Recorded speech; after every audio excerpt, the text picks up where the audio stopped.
I'm Ian, 28, a software developer working remotely for a tech company in San Francisco. For 3 years, I've lived with my parents in Massachusetts, saving money while building my career and investments. On the surface, they seemed supportive, but control lurked beneath their smiles. When my younger sister Rebecca returned from college, everything changed at that fateful family dinner.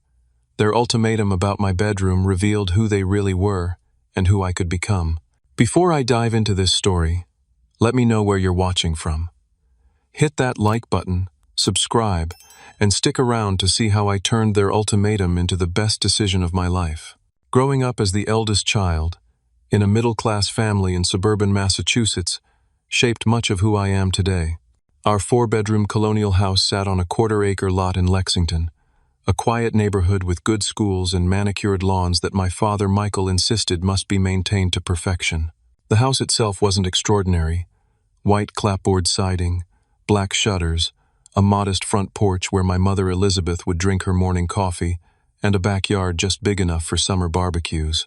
It was home, though not always a comfortable one. My educational journey followed the path my parents had carefully mapped out. I excelled in math and science throughout school, earning a scholarship to Northeastern University where I completed my computer science degree. While many of my classmates moved to tech hubs after graduation, I made what seemed like a practical decision at the time. When I landed a fully remote position with a San Francisco startup, I chose to move back home temporarily to maximize my savings. The plan made financial sense. Living in my childhood bedroom would help me build a substantial nest egg before venturing out on my own. That decision proved more profitable than I initially expected. By living at home and paying a modest rent to my parents, $1,000 monthly, far below market rate, I managed to save nearly 70% of my 6-figure income. I lived frugally, invested in index funds, and a carefully selected portfolio of tech stocks that performed exceptionally well, and watched my savings grow month after month. My financial spreadsheets became my secret pride, columns of numbers that represented future freedom. My bedroom doubled as my home office for those 3 years. It wasn't spacious, but I'd made it functional. A standing desk positioned near the window overlooked the maple tree in our front yard. Dual monitors and an ergonomic chair were my main indulgences. The walls, once covered with posters of bands and video games, now held a whiteboard for project planning and a simple calendar. My bed tucked into the corner, almost an afterthought, in a space dedicated to productivity. The closet barely contained my modest wardrobe and the boxes of childhood memorabilia I couldn't bring myself to discard. My parents maintained an interesting dynamic between themselves and with their children. My father Michael, a logistics manager at a regional distribution center, brought his work persona home. Everything in our household ran according to his schedules and expectations. He wasn't physically intimidating average height with thinning hair and reading glasses that made him look scholarly, but his tone carried undeniable authority. Tough love was his parenting philosophy, which often translated to criticism disguised as guidance. "I'm only telling you this for your own good," became a phrase I learned to dread. My mother Elizabeth worked as an elementary school administrator, a job that seemed to drain her ability to assert herself at home. She'd occasionally disagree with my father in private, but publicly, she presented a united front. Her passive enabling of his behavior created a household where his word became unquestioned law. More concerning was her obvious favoritism toward my sister Rebecca. While she'd praised Rebecca's mediocre achievements effusively, my accomplishments received only perfunctory acknowledgement. "That's nice, dear. Have you seen the beautiful painting Rebecca made?" Despite being an adult with a successful career, living under my parents' roof meant adhering to their rules. Weekends involved mandatory family dinners where my father would interrogate me about work projects he couldn't understand, while my mother would serve her specialty dishes and make gentle inquiries about my non-existent dating life. I'd grown accustomed to this arrangement, focusing on the financial benefits rather than the emotional costs. My sister Rebecca was 4 years younger than me, and as different from me as siblings could be. While I gravitated toward logic and structure, Rebecca pursued artistic passions with enthusiasm but little discipline. Her academic career had been a series of changing majors and extended semesters, finally culminating in an art degree that took 6 years to complete. Throughout her life, my parents had rushed to her rescue whenever consequences loomed. Failed classes were met with tutors instead of accountability. Financial irresponsibility resulted in parental bailouts rather than budget lessons. Our sibling relationship had been strained since childhood. Rebecca had a habit of taking my possessions without permission: books, electronics, even money from my wallet, returning them damaged or not at all. When I complained, my parents dismissed my concerns. "Don't be selfish, Ian. She's your little sister." This pattern continued into adulthood, with boundaries ignored and entitlement encouraged. The announcement of her graduation and subsequent return home came during a Sunday phone call. My mother could barely contain her excitement, while my father spoke of clearing space in the garage for her art supplies. I maintained a neutral tone, congratulating Rebecca and asking about her plans. She mentioned vague aspirations of gallery showings and commission work, but nothing concrete. I remember hanging up the phone with a sense of unease I couldn't quite define. The financial arrangement I had with my parents seemed straightforward when we established it. I paid monthly rent, covered my own expenses, and contributed to household utilities. In return, I had the privacy needed for my work and the understanding that this was a temporary situation while I built my savings. What my parents didn't know was exactly how substantial those savings had become, or that I'd been researching the local real estate market with increasing interest. Property values in our area had been climbing steadily, and I'd established a relationship with a realtor who sent me listings before they went public. None of this seemed relevant to share with my family at the time, a decision that would prove fortuitous. Rebecca's return home arrived with the fanfare of a conquering hero. My parents spent an entire weekend preparing deep cleaning the house, preparing her favorite meals, and even replacing the bedding in her old room with a new organic cotton set in her preferred shade of teal. The day she arrived, my father left work early for the first time in years, and my mother baked 3 different desserts for the welcome dinner. I joined the celebration, helping carry Rebecca's seemingly endless boxes and suitcases from her friend's borrowed car. Her 4-year degree had somehow generated enough possessions to fill a small apartment. As I hauled the 3rd box labeled "Essential Supplies" up the stairs, Rebecca surveyed her childhood bedroom with a frown. "This room is even smaller than I remembered," she said, running her hand along the dresser. "How am I supposed to fit all my supplies in here? There's barely room for my easel." My mother rushed to soothe her. "We'll make space, honey. The important thing is that you're home now." That evening's dinner featured all of Rebecca's favorites: my mother's roast chicken with rosemary potatoes, homemade rolls, and 3 different vegetables that Rebecca mostly pushed around her plate. She dominated the conversation with stories of college friends and professors who had supposedly recognized her exceptional talent. My parents listened with rapt attention, asking questions that allowed her to elaborate further on her experiences. When I mentioned a challenging project I'd recently completed, the conversation quickly returned to Rebecca's plans. The first week established a pattern that would only intensify. Rebecca woke late, spent hours in the bathroom we shared, and spread her art supplies across common areas of the house. My carefully established work routine faced constant interruptions. Her music played loudly through thin walls, and she had a habit of barging into my room without knocking to borrow chargers, ask technical questions about her laptop, or simply chat when boredom struck. "Don't you work from home? What's the big deal?" she'd say when I explained I was in the middle of something important. "It's not like you have a real office to go to." The warning signs of trouble appeared in whispered conversations I wasn't meant to hear. One evening, passing my parents' partially open bedroom door, I caught fragments that made me pause. "She needs more than just that small room if she's going to establish herself artistically," my mother was saying. "We'll figure something out," my father replied. "Ian's been here for 3 years already. It's Rebecca's turn to get the support she needs." I continued to my room, unsettled by the implication. The next day, I noticed my mother measuring the dimensions of my workspace while I was on a lunch break. When questioned, she vaguely mentioned just thinking about some rearrangements. Rebecca's demands escalated alongside my parents' shifting attitude. She complained about the Wi-Fi speed affecting her portfolio uploads. She needed more shelf space for her supplies. The lighting in her room wasn't conducive to her artistic process. Each complaint met with immediate parental problem-solving, while my boundary attempts were labeled as uncooperative. My work began to suffer from the constant disruptions. During important video calls, Rebecca would vacuum the hallway or play music. My carefully organized desk would be disturbed if I left it unattended, art supplies appearing among my papers or coffee rings staining important documents. When I secured my room with a lock, my father confronted me about creating division in the family. The financial disparities in how my parents treated us became increasingly apparent. While I continued paying rent and utilities, Rebecca contributed nothing to household expenses. Instead, my parents covered her cell phone bill, car insurance, and daily expenses. One evening, helping my mother carry groceries, I noticed the receipt-specialized art supplies and organic snacks had doubled their usual budget. The revelation about Rebecca's student debt came accidentally. A letter arrived addressed to my parents regarding a Parent Plus loan payment schedule. The envelope lay open on the kitchen counter while my mother prepared dinner.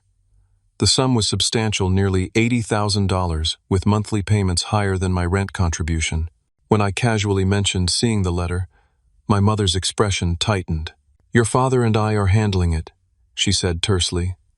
Rebecca's education was an investment in her future. My attempts to discuss the situation rationally met with defensive responses from all family members.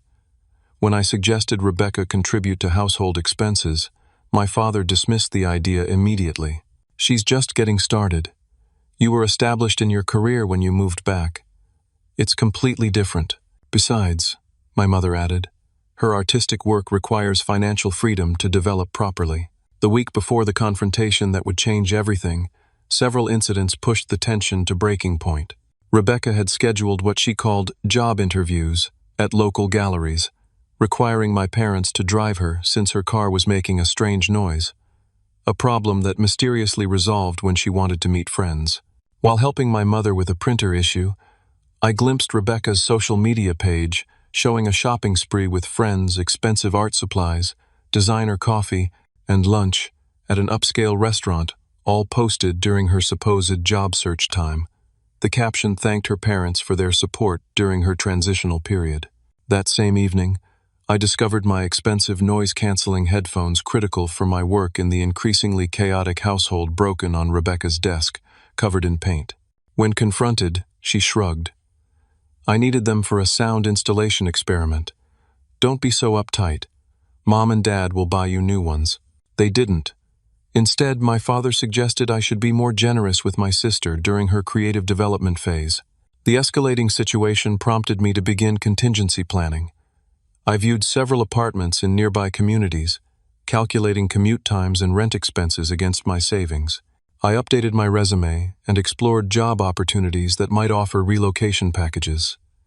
I said nothing of these plans to my family, maintaining the appearance of acceptance while preparing for independence.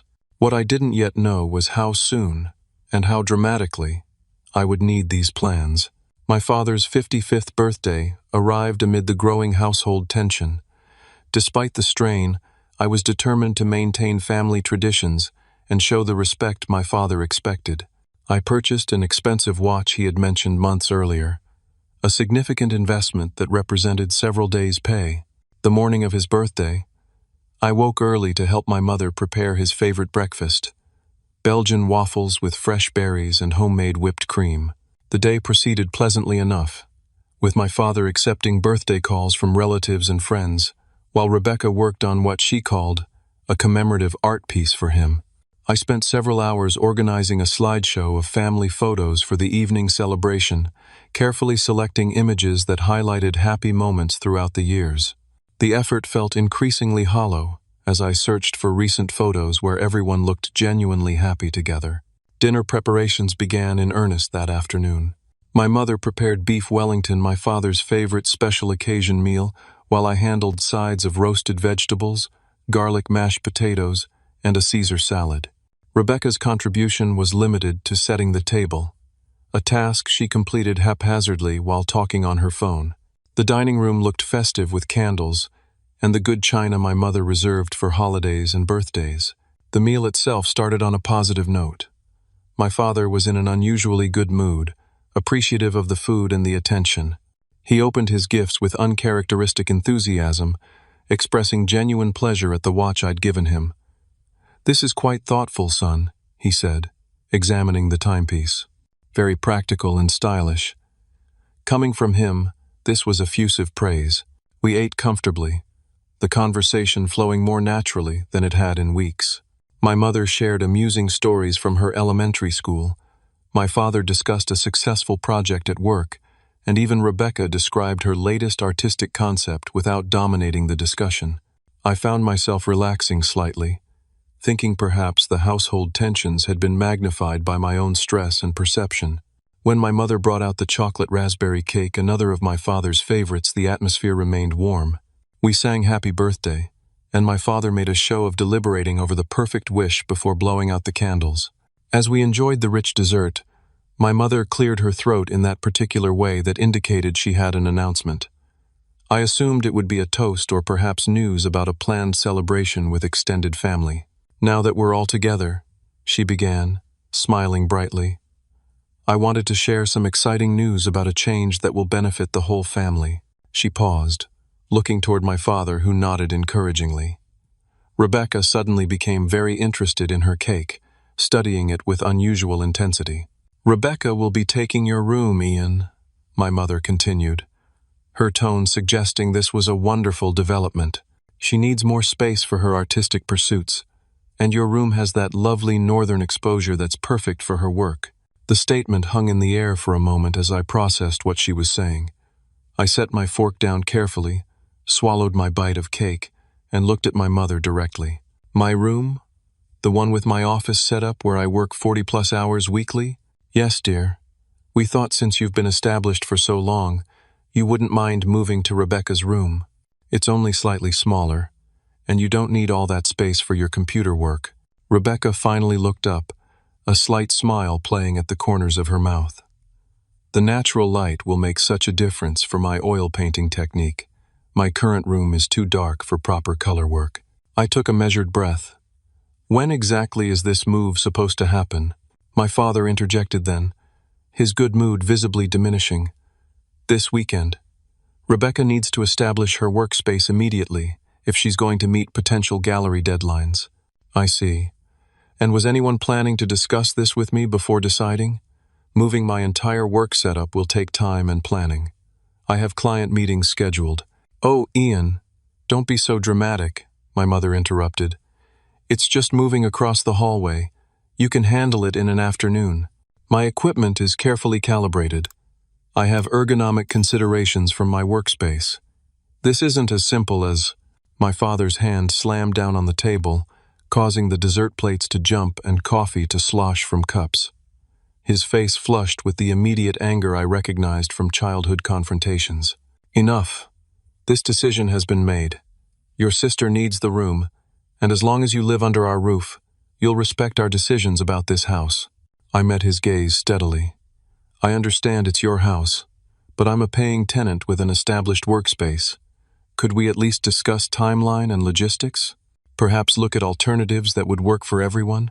His voice lowered to that dangerous, quiet tone that had intimidated me throughout childhood. "Let me be perfectly clear. You have two options here. Agree to this change or get out of this house. There's nothing to discuss." My mother placed a hand on my arm. "Ian, please. This is your father's birthday. Let's not spoil it with arguments. Rebecca really needs this for her art career to flourish." I looked around the table at their faces. My father's barely contained anger, my mother's pleading expression, and Rebecca's poorly concealed satisfaction. In that moment, something fundamental shifted inside me. The pattern of my entire relationship with my family crystallized with perfect clarity. No matter what I contributed, what I achieved, or how reasonably I behaved, I would always be secondary to Rebecca's wants. Instead of the hurt or anger they clearly expected, I felt an odd sense of calm descend. A slight smile formed on my lips, confusing them visibly. My father's brow furrowed, and Rebecca's triumphant expression faltered. "All right," I said simply. "I understand completely now. I'll have my things out by the weekend." The table fell silent. My mother recovered first. "That's not what we meant, Ian. We just want you to move to Rebecca's room, not leave entirely. I maintained my calm demeanor. I think Dad was quite clear about my options. I've made my choice. My father, thrown off balance by my unexpected reaction, backpedaled slightly. Don't be hasty. We're just asking for a simple room switch. No, you gave an ultimatum, I corrected gently, and I'm accepting one of the options presented. Now, who'd like more cake? It really is delicious, Mom.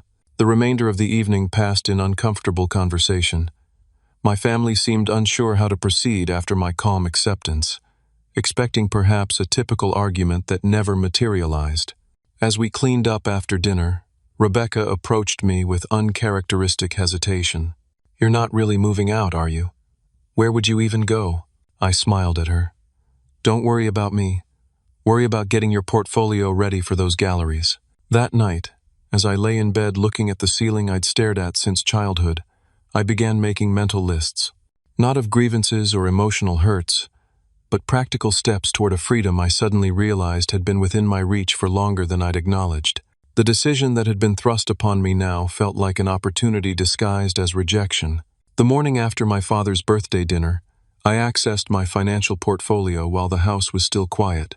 The numbers confirmed what I already knew. Years of disciplined saving and strategic investing had built a substantial nest egg that few 28-year-olds could claim. My tech company stock options had tripled in value since our last funding round. My index fund investments had performed steadily through market fluctuations. My cryptocurrency holdings, a small but significant portion of my portfolio, had appreciated beyond even my optimistic projections.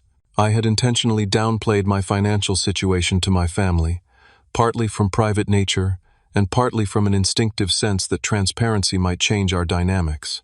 I drove the same modest Honda I'd owned since college, dressed in simple clothing, and rarely made expensive purchases. My parents assumed I was saving something for the future, but had no concept of the actual figures involved.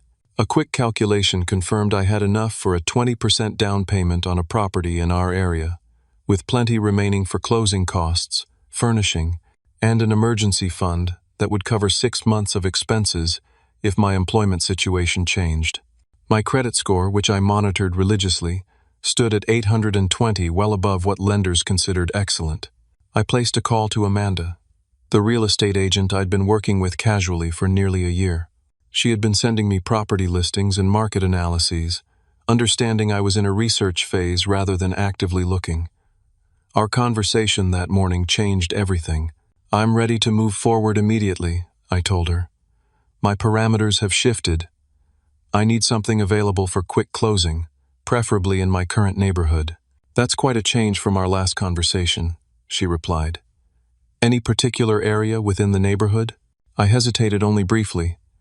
Actually, proximity to my parents' address would be ideal, within walking distance if possible. Amanda promised to compile options by that afternoon. I cleared my work calendar for an extended lunch break and waited. When her email arrived 3 hours later, one property immediately caught my attention, a colonial-style home directly across the street from my parents' house. It had been listed just 2 days earlier, following a relocation by the previous owners who had already moved out of state. The property was larger than my parents' home, with 4 bedrooms, a dedicated office space, and a recently renovated kitchen. Most importantly, it offered an unobstructed view of my parents' front door from the master bedroom and living room. The asking price was at the upper end of my budget but still manageable. The listing mentioned the owners were motivated to sell quickly. I called Amanda immediately and scheduled a viewing for that afternoon. Walking through the house felt surreal. From the front windows, I could see my childhood home where my family continued their day, unaware I was standing across the street contemplating the ultimate statement of independence. The house itself exceeded my expectations. Hardwood floors throughout, ample natural light, updated electrical that could handle my technology needs, and a backyard with mature maple trees providing privacy and shade. "What do you think?" Amanda asked, watching my expression as I stood in what could become my home office. "I want to make an offer," I replied. "All cash, 10% below asking, with a request for closing within 2 weeks. I'll waive inspection contingencies if they accept." Amanda's eyebrows rose. All cash? That's unexpected for a first-time buyer your age. I smiled. I've been planning longer than anyone realized. My aggressive offer produced immediate results. By evening, the sellers had countered with a 5% reduction from asking price and agreement to the expedited closing. I accepted without hesitation. The paperwork process began that night with electronic signatures flying back and forth between parties eager to complete the transaction. Meanwhile, at home, I maintained a calm facade. I began packing my possessions methodically each evening, carefully wrapping electronics and organizing books into boxes labeled simply office or personal. When my mother inquired about my plans, I responded with vague mentions of a place nearby and temporary arrangements until I find something permanent. Rebecca had already begun measuring my room and discussing paint colors with our mother, barely containing her excitement about claiming the larger space. I arranged for a storage unit rental as a cover story, having a small amount of furniture and boxes delivered there while the majority of my preparations happened behind the scenes. The closing process moved with surprising speed. My financial documentation was impeccable, the title search uncomplicated, and the sellers motivated. 10 days after making my offer a timeline that impressed even Amanda, I signed the final paperwork and received the keys to my new home. That same day, I arranged for movers to arrive the following morning. I completed the last of my packing that evening, dismantling my work setup with careful attention to cable management and component protection. My parents watched with a mixture of concern and confusion, still not fully believing I would actually leave. Rebecca had already moved some art supplies into her new studio space, claiming corners of my room before I had even vacated it completely. "You're really going through with this?" my mother asked, standing in my doorway as I taped shut the final box. "Yes," I replied simply. "It's for the best. Where will you go? Do you need help with first month's rent somewhere?" My father's offer came with the assumption I would struggle financially without their support. "I've got it covered. But thank you," I said, maintaining my composure. "Everything's arranged." The next morning, the moving truck arrived precisely at 8 o'clock. I directed the movers efficiently, having prepared an inventory and labeling system that made the process straightforward. My parents stood on the front porch, watching with growing confusion as substantially more boxes emerged than they had realized existed. Rebecca remained in her room, apparently uninterested in the practicalities of the transition she had instigated. The pivotal moment arrived when I instructed the moving truck to drive exactly 400 feet directly across the street to the house, with the sold sign freshly installed on the front lawn. I watched my parents' expressions transform as realization dawned. My father's jaw literally dropped, while my mother's hand flew to her mouth in shock. I approached them one last time before crossing the street to my new home. "I've bought the Montgomery house," I said simply. "I'll be right across the street if you need me." "You bought a house?" My father seemed unable to process the information. "How could you possibly afford?" "I've been saving and investing for years," I interrupted gently. "It turns out I'm quite good with money. The closing was finalized yesterday." "But that's a 4-bedroom colonial," my mother stammered. "It's larger than our house." "Yes," I confirmed with a small smile. "It has a dedicated office space too, perfect for my needs." I left them standing there, expressions frozen in disbelief, as I walked across the street to direct the placement of furniture in my new home. Through the front windows, I could see them still on the porch, having what appeared to be an animated discussion. Rebecca had finally emerged, looking back and forth between our parents and the moving activity at my new residence. That evening, after the movers had left and I'd unpacked essentials, my doorbell rang. My father stood there, his expression a complex mixture of anger, confusion, and something that might have been respect. "You could have told us," he said without preamble. "Would it have changed anything?" I asked. He had no response to that. After an uncomfortable silence, he simply nodded once and turned to leave. "Your mother wants to know if you'll still come for Sunday dinners." "We'll see," I replied. "I'll need some time to settle in first." As he walked back across the street, his posture seemed somehow diminished. I closed the door on my childhood home and turned to face my new beginning, feeling lighter than I had in years. The first week in my new home passed in a blur of unpacking, arranging furniture, and setting up my work environment. From my front windows, I observed the comings and goings across the street, with the detached interest of an anthropologist studying an unfamiliar culture.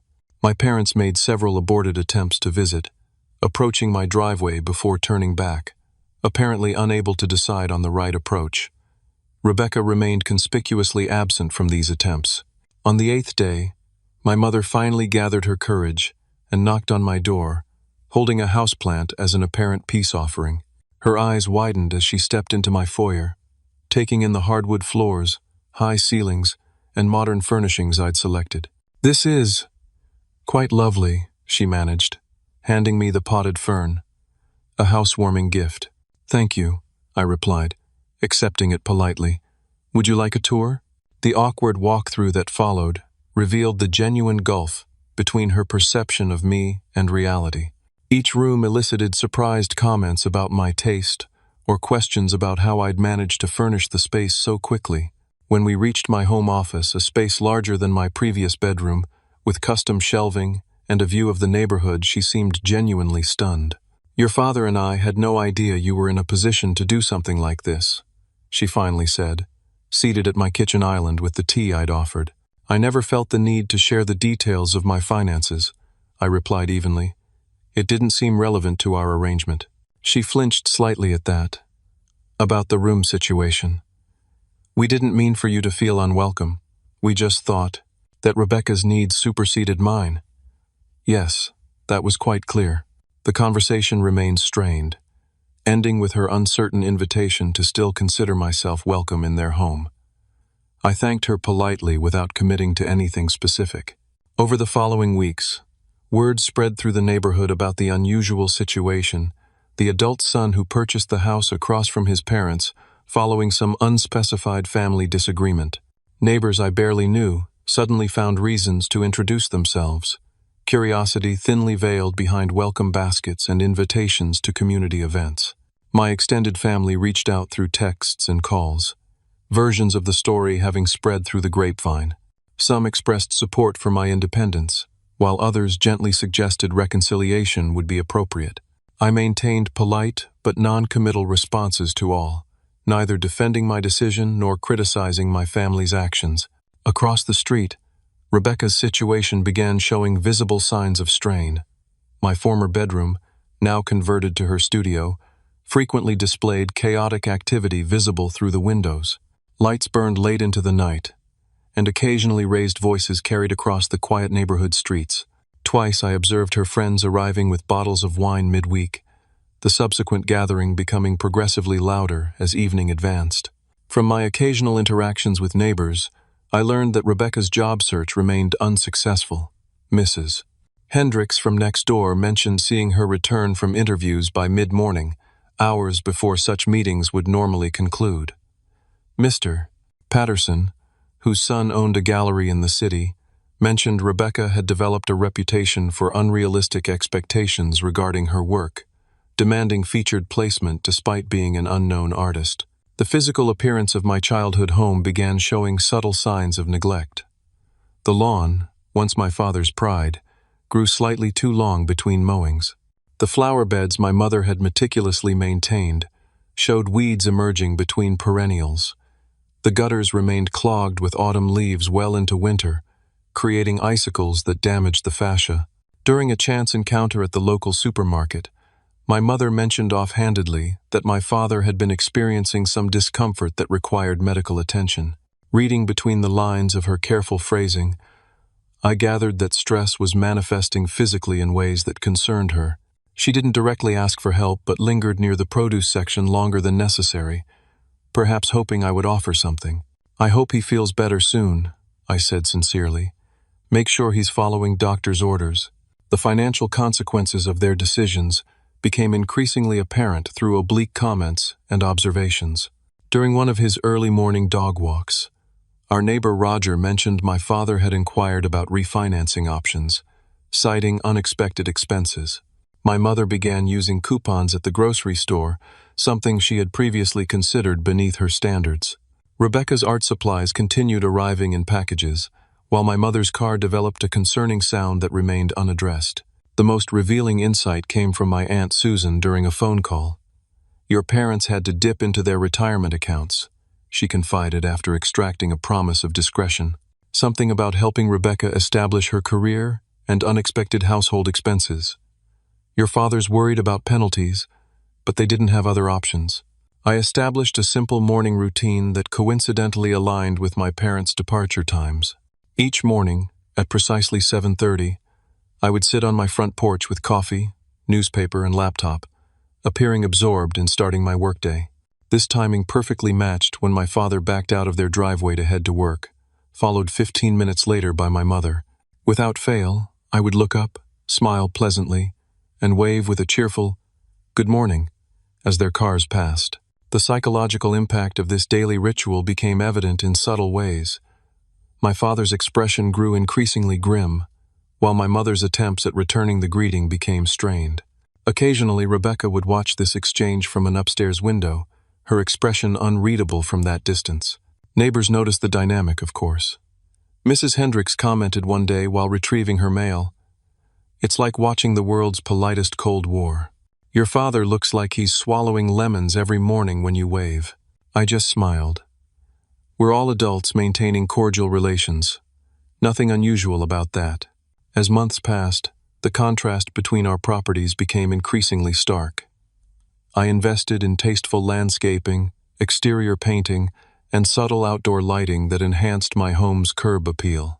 Meanwhile, my parents' house showed increasing signs of deferred maintenance, peeling paint on the trim, a sagging gutter, and the remains of Christmas decorations still visible in March. Inside my new home, I was building the life I had postponed. I furnished rooms thoughtfully rather than expeditiously, created spaces for hobbies I'd neglected while living with my parents, and even began dating someone I met at a local coffee shop.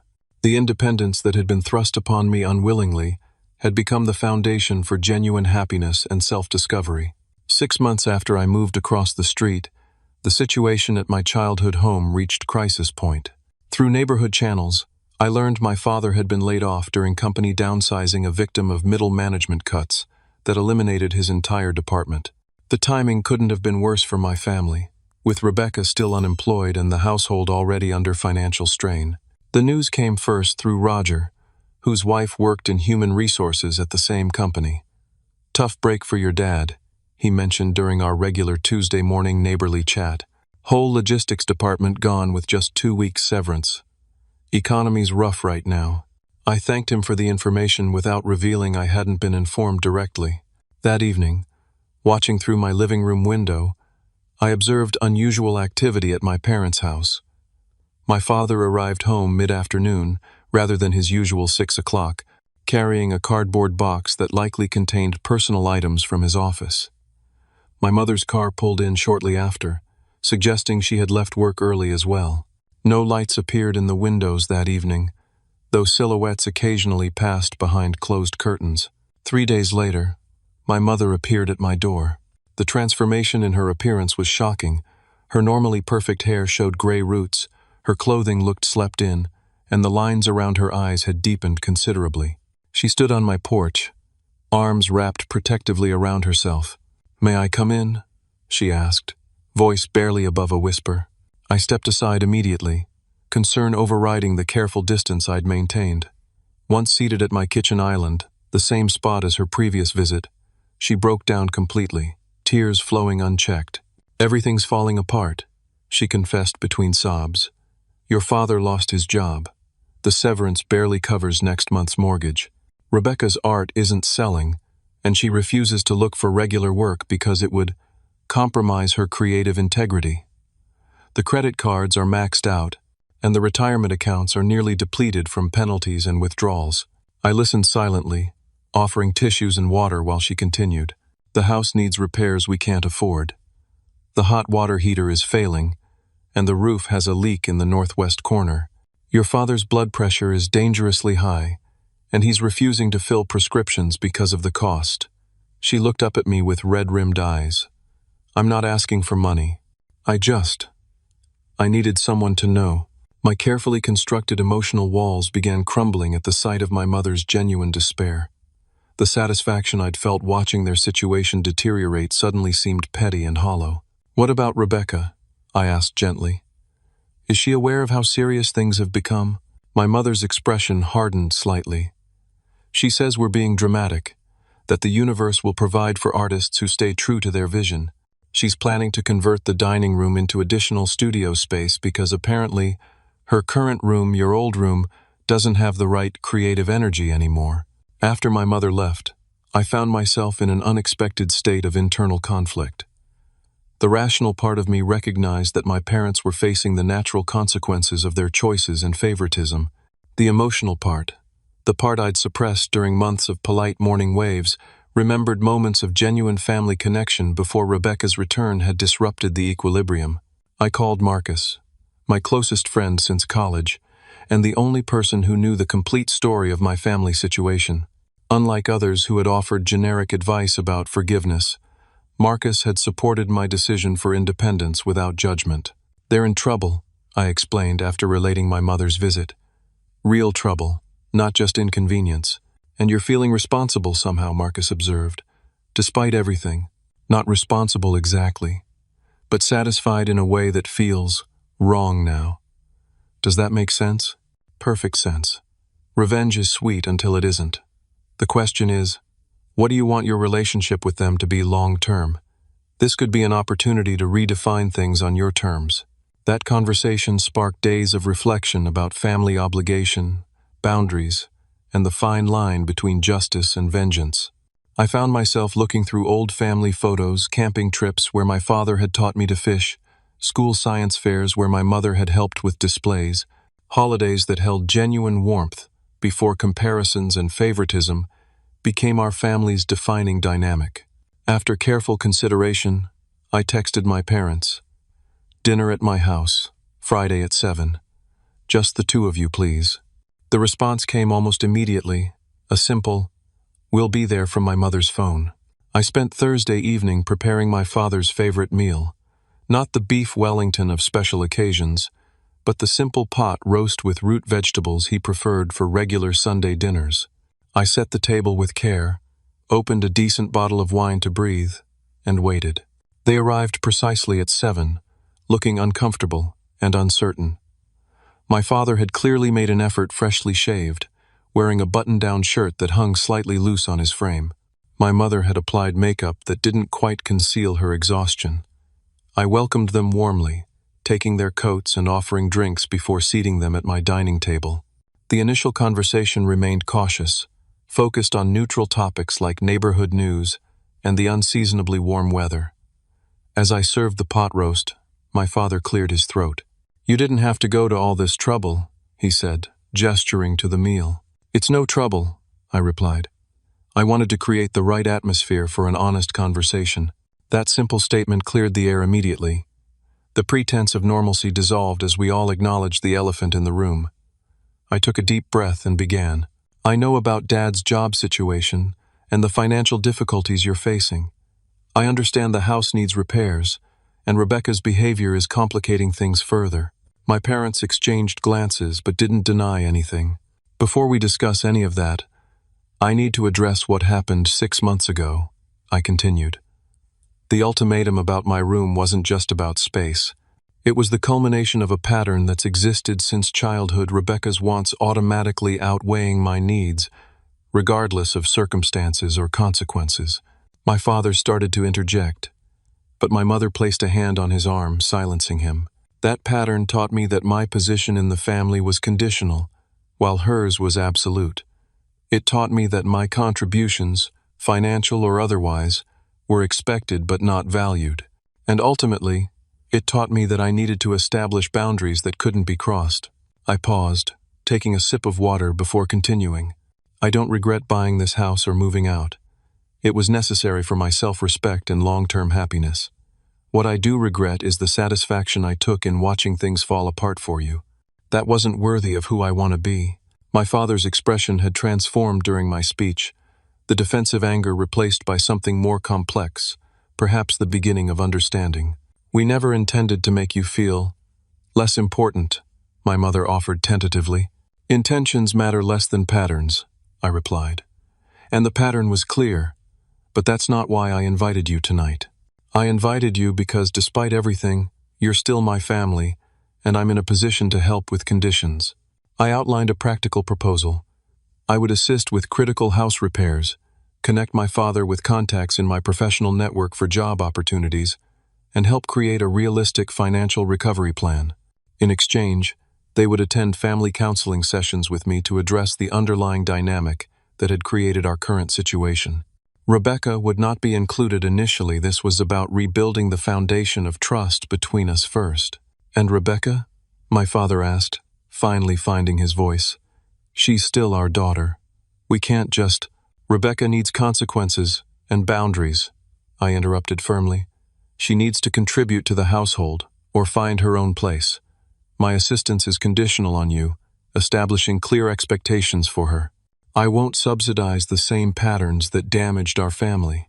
The conversation continued late into the evening, painful at times but ultimately productive. By the time they left, we had a tentative agreement and plans for next steps. The relief in my mother's posture was visible, while my father seemed to be processing everything still, his goodbye handshake firmer than it had been in years. The following week brought a confrontation I hadn't planned, but perhaps should have anticipated. Rebecca appeared at my door unannounced, eyes blazing with indignation. "How dare you give our parents ultimatums about me?"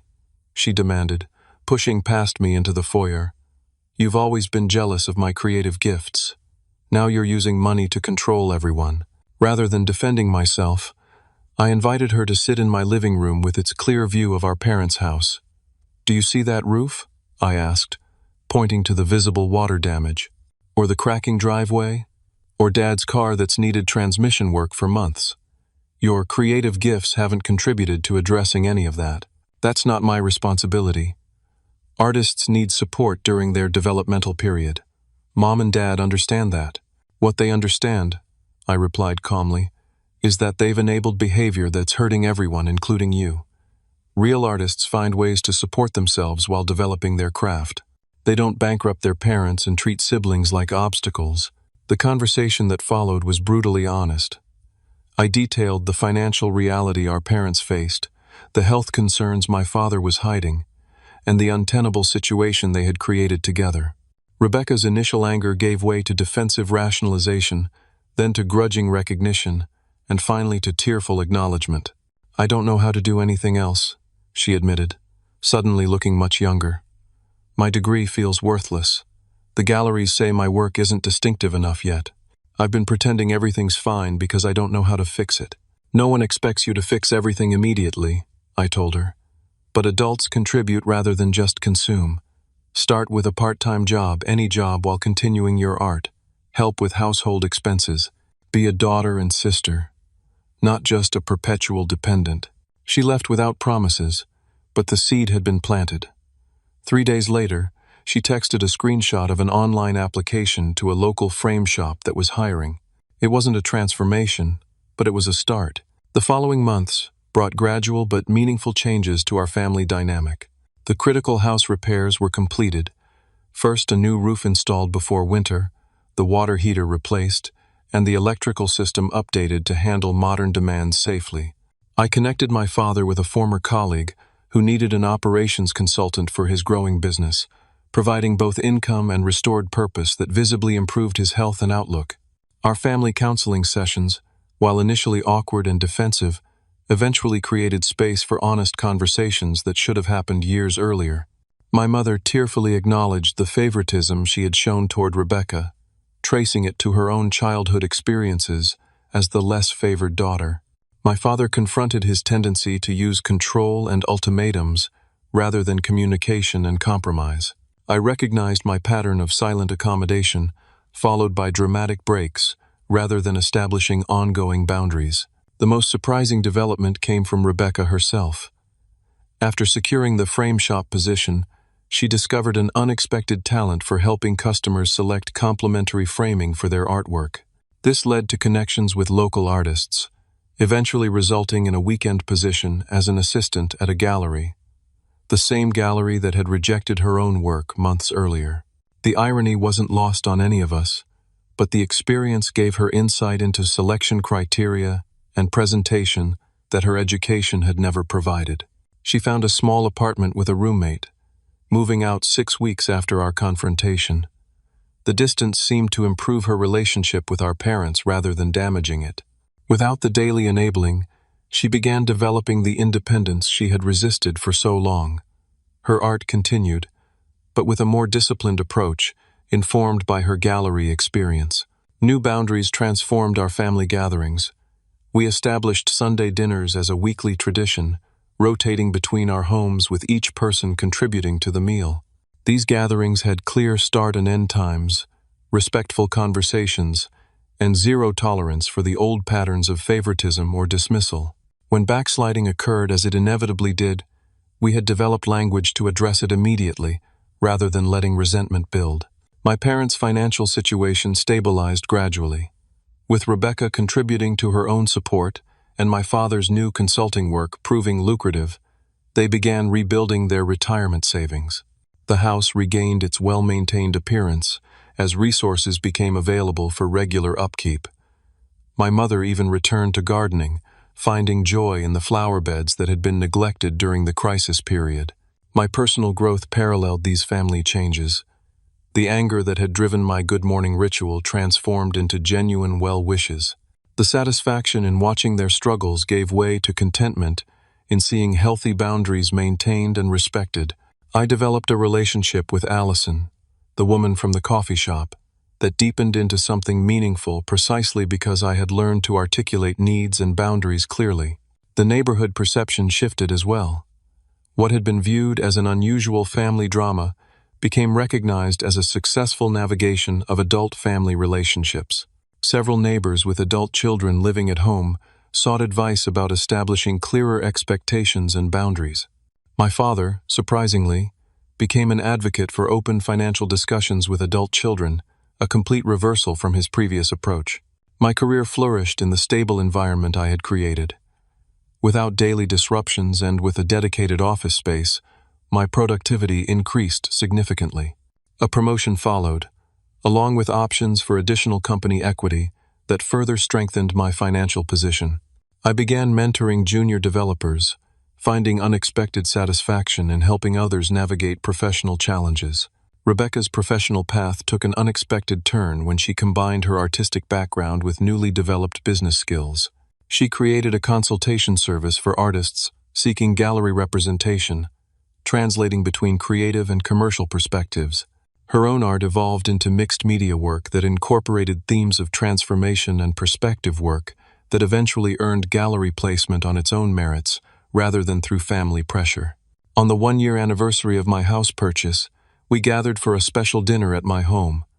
The contrast with the previous year's birthday dinner for my father couldn't have been more profound. Where tension and hidden agendas had dominated then, honest communication and mutual respect prevailed now.